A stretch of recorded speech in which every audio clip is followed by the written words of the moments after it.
오늘 저는 여러분과 함께 참과 거짓이라는 제목으로 은혜를 나누고자 합니다.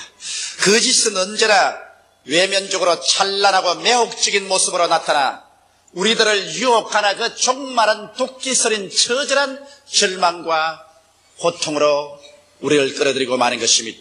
6.25 사변 때 항도 부산은 그야말로 인산인해였습니다. 그때 우리 먼 친척 아주머니 한 분이 부산서 살았는데 그 남편은 외항선을 타고 이 항구 저 항구로 돌아다니면서 무역을 하는 분이었습니다.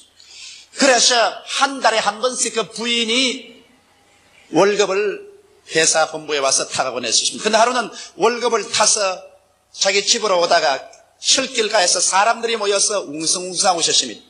가보니까 사람들이 모여가지고서 아주 비밀리에 무엇을 파고 살고 하는 것입니다. 그 뭐 하는 거 보니까 일본제 자본침이라고 하면서 이것은 극히 희귀하다고 합니다.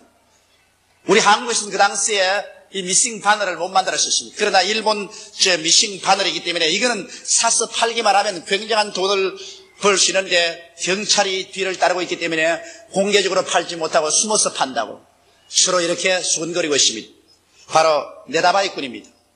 거기에 그만 현혹이 돼가지고서 한 달 동안 뼈 빠지게 파도를 헤치면서 일해서 벌은 남편의 돈을 다 주고 그 아무짝에도 쓸데없는 공업용 미싱 바늘을 잔뜩 사가지고서 이기 양양하여 거부가 되었다고 생각하고 우리 집에 왔어요. 와서 희석이 만면해서 이젠 부자가 되었다고 내놓는데 보니까 이것은 그냥 줘도 쓸 수 없는 공업용 미싱 바늘이었습니다. 나중에 그것을 알자 쓰디쓴 눈물을 흘리며 땅을 치고 통곡을 하고 당장 물리겠다고 뛰어가 보니 철뚝과 있던 사람은 온데간데시 흔적이 사라지고 마른 것입니다. 그는 내다봐야 당한 것입니다. 오늘날 우리들의 영혼을 내다봐야 하는 원수들은 얼마든지 있습니다. 그들은 모두 다 찬란하고도 매혹적인 모습으로 인간의 영혼을 사냥하고 있습니다. 그중 가장 큰 거짓이 공산주의입니다. 공산주의는 칼 막스의 유물론적 변증법을 통한 자본론의 옷을 입고 매혹적으로 이 세상에 나타나서 모든 사람을 잘 살게 해준다고 했지만은 그러나 인류 역사상 공산주의만큼 무섭고 추악한 노예제도를 만든 적은 없습니다. 그뿐 아니라 그들은 하나님도 계시지 아니하고 인간은 물질의 그림자에 불과하며 인간이 죽으면 영혼도 사라져버리고 만다고 주장했었습니다. 그 외에도 인간을 신으로 격상시킨 인본주의, 황금만능주의, 쾌락주의, 권력제일주의 등 우리의 영혼을 내다봐야 하려는 마귀는 쉬지 않고 거짓을 전파하고 있는 것입니다. 우리는 이 무수한 거짓의 세계 속에서 오직 진리를 밝히 알므로 우리의 인생을 내다봐야 당하지 않고 살아갈 수가 있는 것입니다. 그러면 우리의 생활 가운데 매일매일 같이 우리를 속이려고 하는 어떠한 원수들이 있나요? 어떠한 것이 참이고 어떠한 것이 거짓일까요? 첫째로 오늘날 많은 사람들이 거짓된 죄악관을 가지고 이것을 선포하고 있습니다. 그들은 말하기를 죄란 인간의 생각이 만들어낸 것으로 실하지 않는다고 말합니다. 종파 중에도 크리스천 사이언스란 종파는 죄란 것은 인간의 마음속에서 죄라고 생각하니까 죄지 실제로 죄라는 것은 없다고 말합니다. 그러므로 죄란 없다고 생각하면 죄는 있을 수가 없다고 그렇게 주장하고 있는 것입니다. 또 오늘날 정신병학자들도 죄책으로 말미암아 정신적인 고통 가운데 온 사람들 보고서 당신은 죄가 아닌 것을 죄라고 생각하고 죄책감을 스스로 만들어냈다고 하면서 죄란 없다고 생각하라고 그렇게 말합니다. 그러면 죄책도 사라진다고 말합니다. 과연 그럴까요? 여러분 진실로 죄란 인간의 상상이 만들어낸 것에 불과할까요? 또 소위 말하는 상황윤리 주장자들은 죄란 상황에 따라서 달라진다는 것입니다. 그들의 설명을 들으면 아무리 합법적으로 결혼하고 부부간에 산다고 할지라도 서로 사랑하지 않고 사는 사이면 그것은 강간이다. 그러나 아무리 남의 유부녀를 탈취한다고 할지라도 진실로 사랑해서 두 사람 눈이 맞아서 서로 합쳐진다면 그것은 죄가 아니라고 말합니다. 상황윤리라고 말합니다. 과연 그런다고 죄가 아닐까요?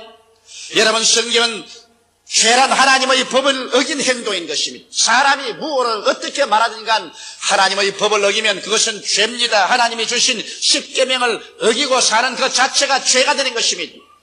사람들이 무엇이라고 말한들 그것은 상관없습니다. 하나님의 법을 범한 죄는 죄인 것입니다.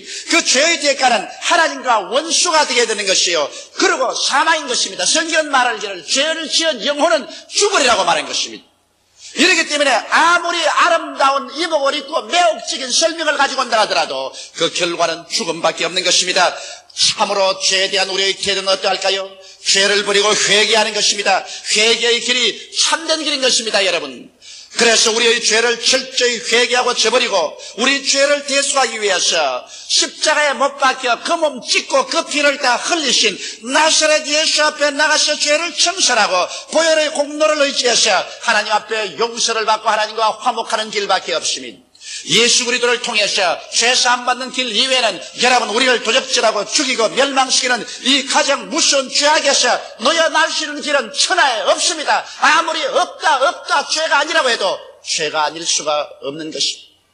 여러분 약방에 가서 여러분과 내가 먹으면 즉사할 수 있는 쥐약에다가 이것은 사탕이라고 넷대를 붙여놓았다고 해서 그 사탕이란 넷대류가 치명적인 쥐약을 달콤한 사탕으로 변화시킬 수는 없는 것입니다. 죄는 죄입니다.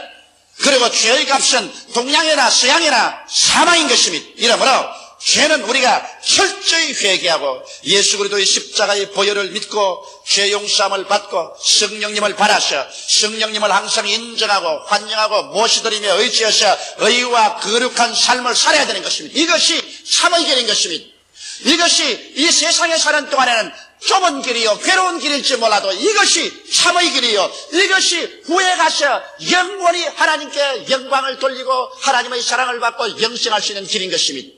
죄악으로 가는 길은 넓고 거리 찾는 사람이 많습니다. 그러나 그 길로 간 사람은 최후의 처절한 절망을 체험하게 될 것인 것입니다. 둘째로 여기 거짓이 있습니다. 이것은 거짓된 자아관인 것입니다. 사람들은 생각하기를 죽으면 자아의 종말이 다가온다고 말한 것입니다. 이러므로 내일 죽을 것이니 오늘 먹고 마시자. 그러므로 무엇을 먹을까, 무엇을 입을까, 무엇을 마실까 이것밖에는 생각할 것이 없다. 육신의 정욕을 추구하고 안목의 정욕을 찾고 이 세상 자랑을 취하여 살다가 죽으면 한줌흙으로 돌아갈 것이니 그러므로 이 세상에서 실컷 어떻게 하는지 수단 방법을 가리지 않고 잘 살아보자는 것입니다. 사실 그럴까요? 이것이 참말일까요? 성경은 그렇게 말하고 있지 않습니다. 히브리서 9장 27절에 한 번 죽는 것은 사람에게 정하신 것이요 그 후에는 심판이 있으라고 말한 것입니다. 사람이 육체를 가지고 이 땅에 살 동안 그가 무엇을 행했든지 그것은 하나님 앞에서 반드시 심판을 받게 되는 것입니다. 사람은 하나님의 형상과 모양대로 지음받았기 때문에 육체가 죽어서 한 주먹으로 돌아가면 사라지는 것이 아닙니다. 사람은 죽지 않은 영원한 영혼이 육체를 입고 사는 것입니다. 이렇기 때문에 바울은 말하기를 땅에 있는 육신의 장막집이 무너지면 손으로 짓지 않은 영원한 집이 우리에게 있는 줄 안다고 말하셨습니다. 이러므로 여러분과 내가 살고 있는 이 장막집은 잠시 세상 동안 7, 80년 우리가 우고하는 천막입니다. 이것은 찢어지고 썩어질 수 있습니다. 그러나 그 속에 있는 우리의 영혼은 영원히 존재합니다. 그 영혼이 오늘날 예수 그리스도 안에서 보혈로 씻음받고 구원을 받아 하나님의 백성이 되어 영생을 얻었느냐, 그렇지 않으면 하나님께 버림받은 존재로 사냐는 것은 여러분 나중 7, 80년 후 죽음에서 우리는 결판이 지어집니다. 영원한 영광이냐, 영원한 수치냐, 천국이냐, 지옥이냐, 영광이냐, 절망이냐는 여러분 이 세상에서 우리가 그리스도 앞에서 결정해야 될 일인 것입니다. 또다시 인본주의는 거짓말입니다. 인간은 인간의 이성과 자유를 사용해서 무한한 낙원을 건설할 수 있다. 하나님 같은 거 필요 없다. 이제는 인간이 하나님이라고 말하고 있는 것입니다.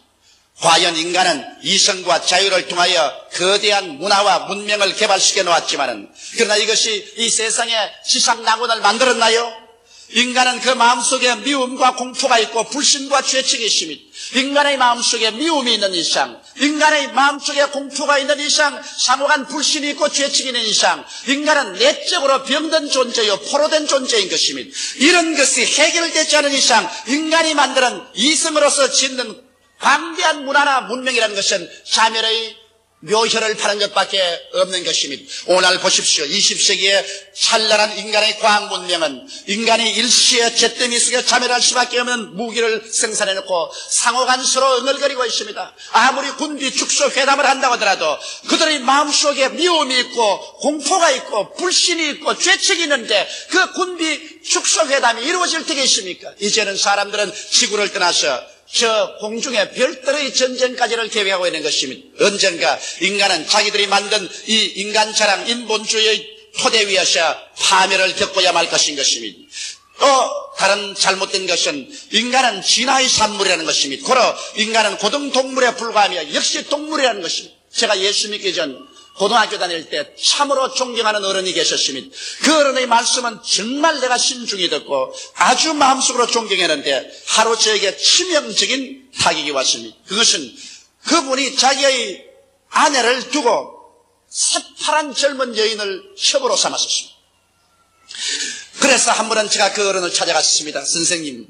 선생님은 본 부인이 있는데 딸 같은 여자를 취해서 첩으로 삼아서 같은 집에 사는데 이럴 수가 있습니까? 차라리 첩으로 삼았었으면 당신이 집이라도 따로 살아야 될 것인데 한 집에 같이 살다니 이것은 동물적이 아닙니까? 내가 그러니까 나를 보고 싱긋 웃으면서 이 사람아, 인간은 아메바에서 출발해서 고등동물로 한 것으로 인간은 동물이야. 그러므로 본능을 따라 사는 거야. 세상에 무슨 윤리 도덕하지만은 인간은 근본적으로 동물이야. 그래서 나는 일어나면서 내 속으로 말했습니다. 동물이면 동물하고 내가 교제할 필요가 있겠는가? 동물 보고서 내가 선생이라고 할 필요는 없다. 그래서 나는 예수를 믿지 않은 그때 소년 시절이었지만은 나는 그 사람을 던지고 난 다음 다시는 그 사람을 찾아가지 않았었습니다. 왜? 동물을 찾아가서 뭘 합니까? 여러분, 과연 우리가 고등동물에 불과해서 무엇이든지 엄란하고 방탕하고 음행하며 자기 멋대로 해도 괜찮단 말인 것입니까? 아닙니다. 여러분과 나는 동물이 아닙니다. 여러분과 나는 하나님의 형상과 모양대로 지음받았습니다. 하나님의 성령으로 말미암아 지음받은 영원한 존재인 것입니다. 그러므로 동물적으로 사는 사람은 그 결과로 그 영혼이 버림받아 불과 영으로 타는 못에 떨어지고 말 것인 것입니다. 그 짓을 우리가 믿어서는 안 될 것입니다. 어떤 사람들은 자수련으로 스스로 구원받을 수 있다고 말합니다. 뭘 예수 그리스도 같은 건 믿을 필요 없다. 우리 인간은 스스로 수양하여 도덕과 윤리를 닦아서 훌륭하게 되어 영생을 얻을 수 있다고 말하는 것입니다.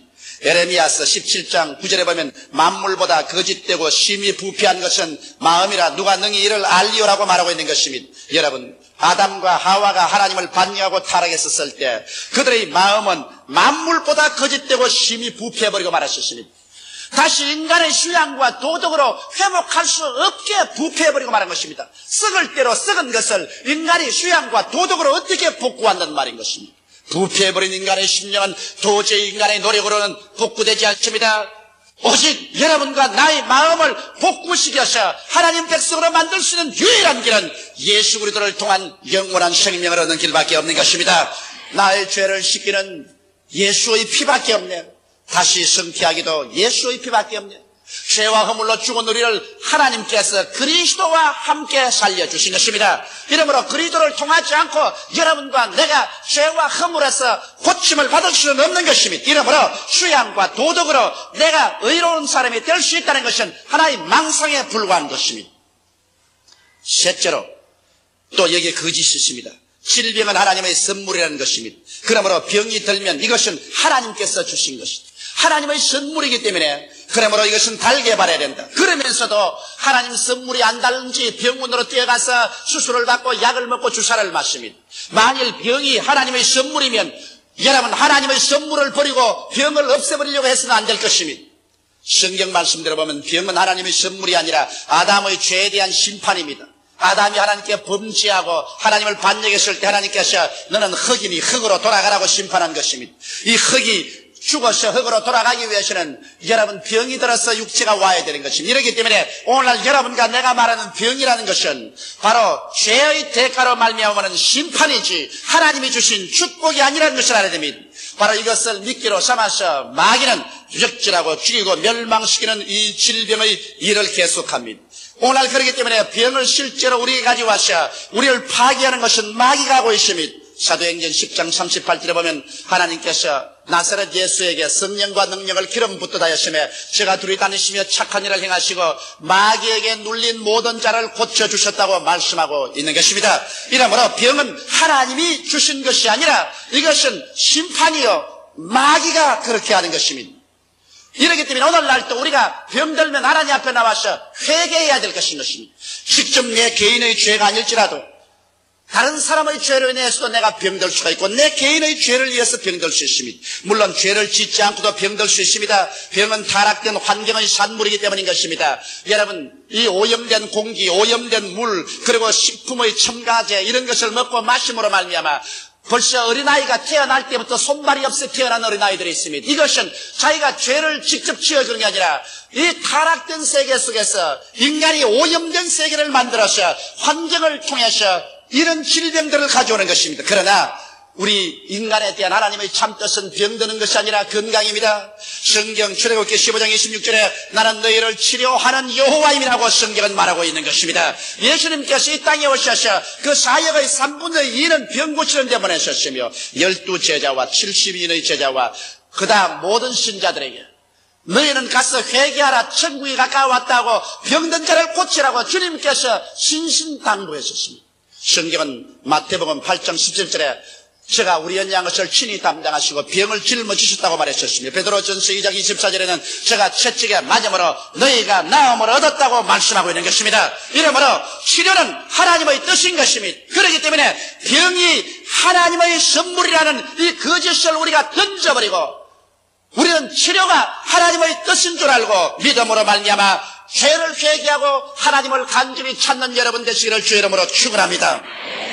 넷째로 헐벗고 굶주리며 사는 것이 하나님의 뜻이라고 말하는 거짓이 있습니다. 여러분, 헐벗고 굶주려서 뼈골이 양상하여 영양실조가 되어서 죽는 것이 하나님의 뜻이라면 그러면 오늘날 아프리카에서 희근으로 말미암아 특별히 에티오피아에서 온 전신이 앙상한 뼈만 남아 죽어가고 있는 이것이 하나님의 뜻이라는 말인 것입니까? 여러분께서 텔레비전을 통해서 보셨지요. 사진을 통해 보셨지요. 젊은 청년의 다리가 우리의 새끼손가락만하게 적어져서 뼈만 앙상하여 죽어가고 있는 걸 보셨지요. 여러분, 이것이 하나님의 뜻이라고 생각합니까? 그렇다면 하나님은 이렇게도 무자비하게 사람을 굶주려서 근포가 되어서 죽게 하는 것이 하나님의 뜻이라는 말인 것입니까? 성경 어디에서 그런 말을 기록하고 있는 것입니까? 여러분, 오늘날 이 세상의 가난과 저주는 하나님의 심판의 결과인 것입니다. 아담과 하와가 범죄하고 하나님을 반역하자 그들이 에덴에서 쫓겨나왔었습니다. 그러고 난 다음 땅은 저주를 받아 가시와 은덕지를 내며 너희는 이마에 땀을 흘려야 먹고 살 것이라고 말한 것입니다. 그러므로 죄악으로 말미암아 온 이 굶주림과 저주이지 하나님의 축복이 아니요 하나님의 뜻이 아닌 것입니다.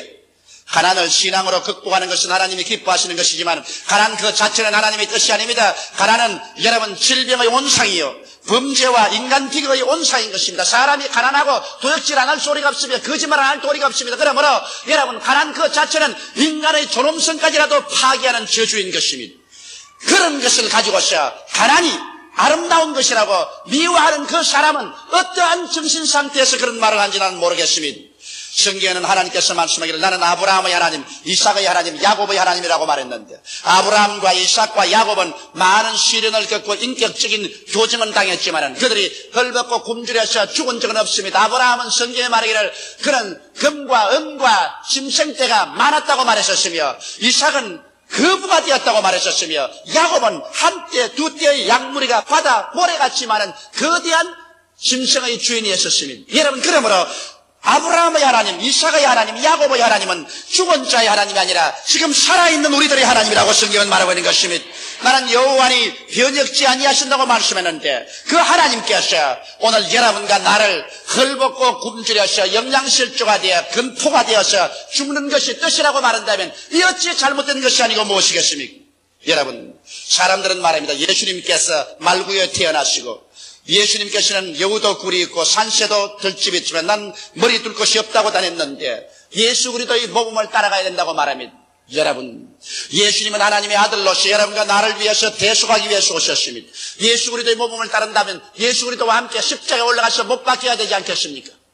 예수님이 십자가에 못 박인 것은 여러분과 내가 죄에서 용서받기 위한 것입니다. 예수께서 말구유에 태어나시고 가난하게 사신 것은 예수께서 여러분과 나를 가난과 저주에서 속량하기 위해서 그렇게 한 것입니다. 그것은 제가 하는 말이 아니라 성경이 그렇게 말하고 있습니다. 저 하늘이 무너지고 이 땅이 커져도 1.1획도 변천을 하나님의 말씀이 여러분 말하고 있습니다. 고린도후서 8장 9절에 예수 그리스도의 은혜를 너희가 알거니와 제가 부유하신 자로서 너희를 위하여 가난하게 되시면 저희 가난하심으로 인하여 너희로 부유케 하리 하심이라고 말씀하고 있는 것입니다.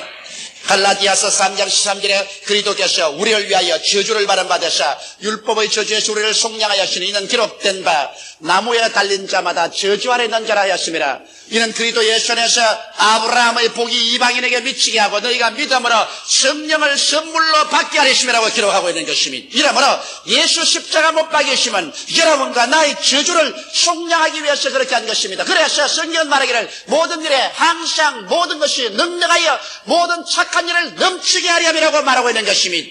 성경은 주는 자가 받는 자보다 복이 있다고 했으니 우리가 가난하고 헐벗고 굶주려서 일가 친척이나 사회나 국가에 손 내밀고 얻어먹는 것이 축복받았다고 말하고 있지 않습니다. 제가 가난한 자에게 주었은즉 그 의가 영원히 있다고 말하셨으니 여러분께서 나누어 줌으로 말미암아 의를 얻게 되는 것입니다.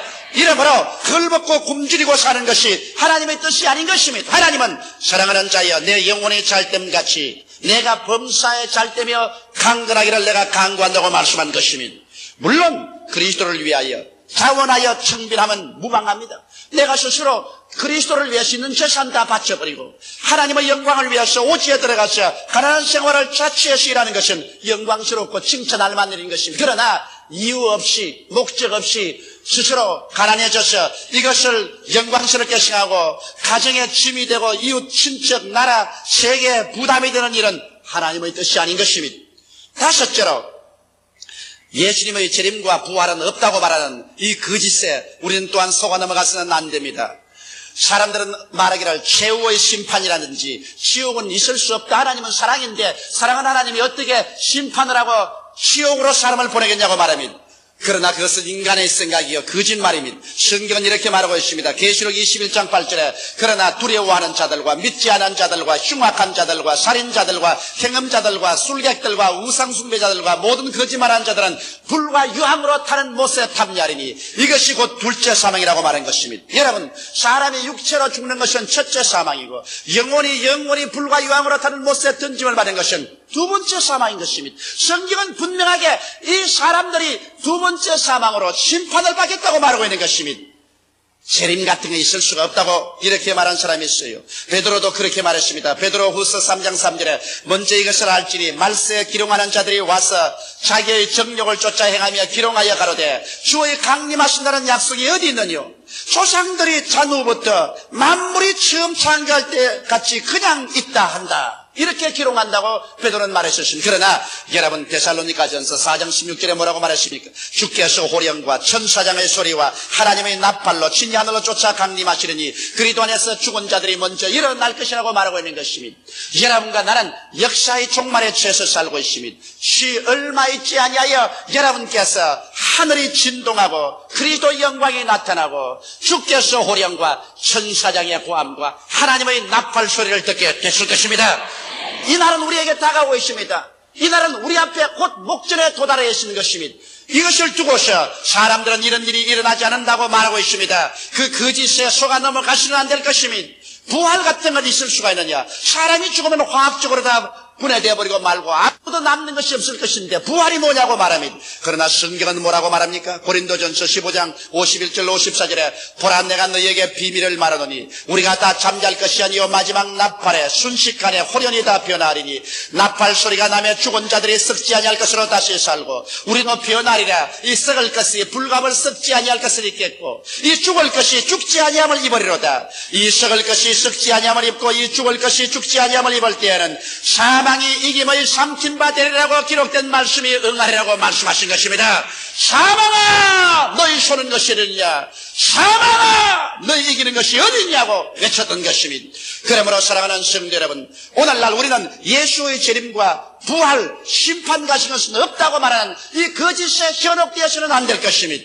요나는 무릇 거짓되고 헛된 것을 숭상하는 자는 자기에게 베푸시는 은혜를 버려 싸우나라고 외쳤으니 예수 그리스도 안에서 하나님께서 위대한 진리로 우리에게 축복해 주신 축복을 거짓을 믿음으로 말미암아 빼앗기는 어리석은 사람이 되지 않게 되기를 주 이름으로 축원합니다.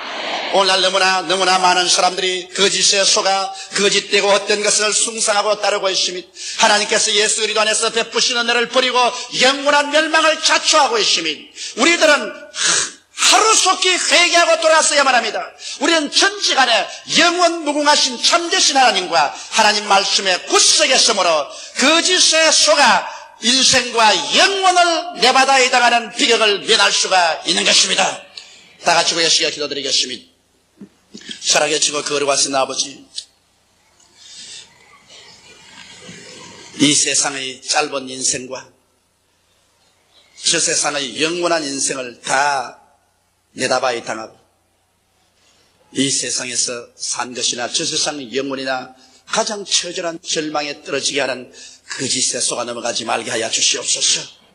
하나님께서 우리 진리 되신 예수 그리스도 안에서 베푸신 은혜를 버리고 영원한 멸망을 자초하는 수많은 사람들을 긍휼히 보아 주시옵소서. 하나님 우리 아버지여, 이 세상에 진리는 하나밖에 없습니다. 예수께서 내가 곧 길이요 진리요 생명이니 나로 말미암지 않고는 아버지께로 올 자가 없다고 말씀하셨습니다. 아버지여, 예수 앞에 나와서 그 십자가를 통하여 죄사함을 얻게 도와주시옵소서. 성령을 받게 도와주시옵소서. 병고침을 얻게 도와주시옵소서. 저주에 해방되게 도와주시옵소서. 영원한 부활의 생명을 쟁취하게 도와주시옵소서. 영혼이 잘됨같이 범사에 잘되며 강건하게 되게 도와주시옵소서. 남에게 구워줄지라도 굳지 않게 되게 도와주시옵소서. 손을 내밀어 절망에 처한 사람들에게 도움을 베푸는 우리들이 되게 도와주시옵소서. 거짓에 속아 절망의 나라로 떨어지지 말게 하여 주시옵소서. 오 보혜사 성령이여, 바람같이 불같이 생수같이 운행하여 주셔서 오늘 혹시 거짓에 속아 절망에 사는 사람들이나 타락한 사람들의 눈을 밝혀주시고 마음의 깨달음을 허락하여 주셔서 예수께로 돌아오게 하여 주옵소서. 주 예수님 이름 받들어 기도하옵나이다. 아멘.